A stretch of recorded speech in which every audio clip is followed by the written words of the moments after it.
Hey Yessica, I just had a second to take this video for you real quick.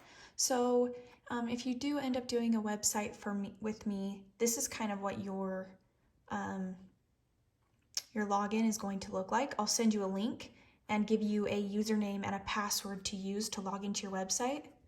Then the first thing that you're going to see after you log in is the dashboard. Let's see, let's click on your dashboard.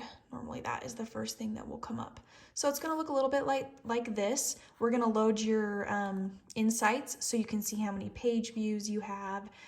Your bounce rate is basically when people visit your home page, how if they leave immediately, that goes towards your bounce rate.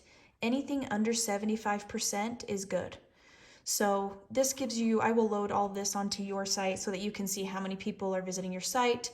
We can actually get more detailed information on that if you want to. This is just your dashboard, so you get a quick view of what's going on your site.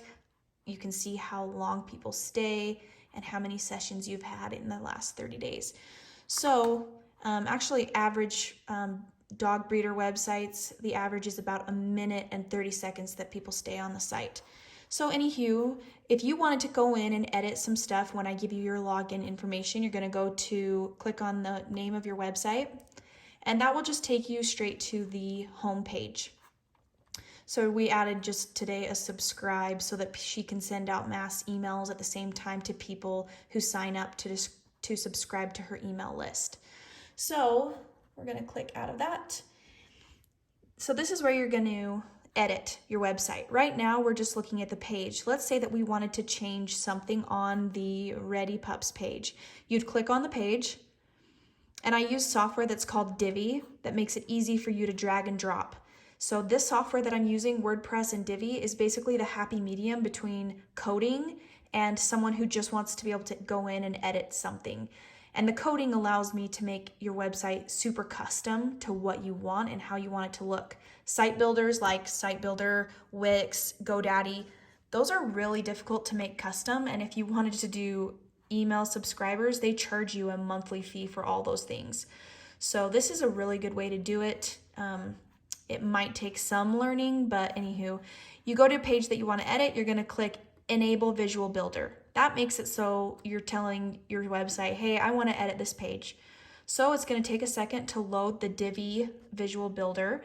So now you can see immediately that this blue box pops up over here. That is for, let's see, we'll just click this gearbox. That's the settings. That is the entire section. So you can edit within a section. That's kind of what you would edit for the background. Then this green box pops up. Okay, we're gonna click the settings for that.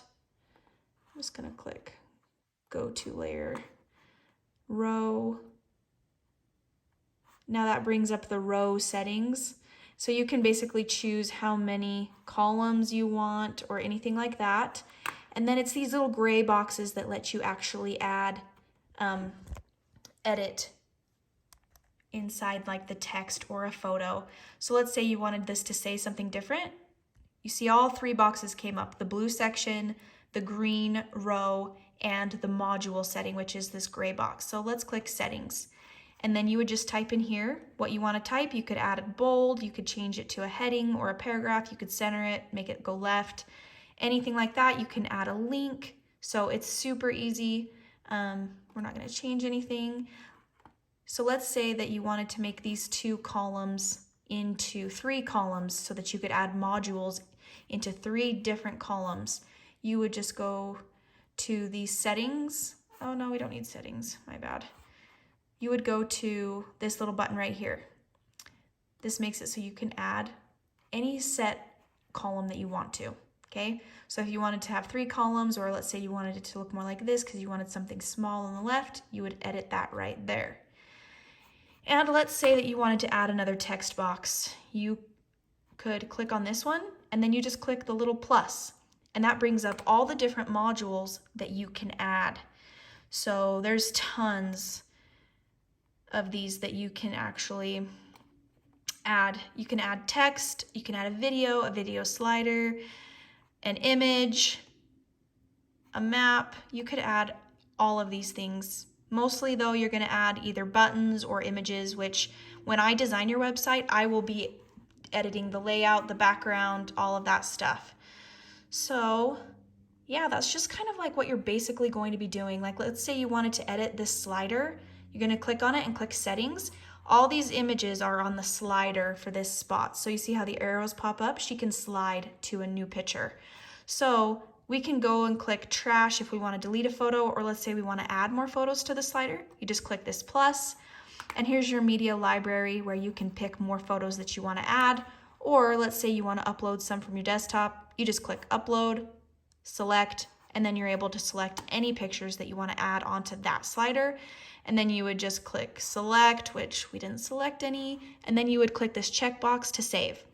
All right, let's say that you're done editing and you want to go to a different page. I actually can't click on another page. So what you're going to want to do, you need to save whatever you have changed. That makes it live to everyone visiting your website. All right, once that's done giving me the wheel of death. Okay, so then you're going to click exit visual builder. That lets the website know that you're done editing and you want to navigate somewhere on the menu. And then at that point, you can go to a different page and click on enable visual builder again and start editing. So basically what I do is I load all of this software for you, and I go in and do kind of the hard background stuff. I set up your design, and then you just go in and edit the text or the photos when you want to change litters. If you want to make a new page, you can make a new page and then you can put it on the menu. If you wanted me to do that stuff, I keep like a running tab of people's stuff that I am working on. So, and I even keep track of like the time and how much time I spend, so that I kind of wait until you're up to like either $50 or $100 in time that I have spent doing extra stuff that you don't want to do. So it's nice to be able to know that if you do a website with me, you can shoot me an email and say, hey, can you add this? And if it takes me 10 minutes, it's 10 minutes. I do stuff, I can actually get a lot done in an hour, and I do bill $50 an hour, but that hour I can get quite a bit done in that hour, and it takes a long time for me to even have enough changes that you've requested on your website to bill you that $50 hour. So, yep, those are your options. Let me know if you have any questions. Thanks, Yessica.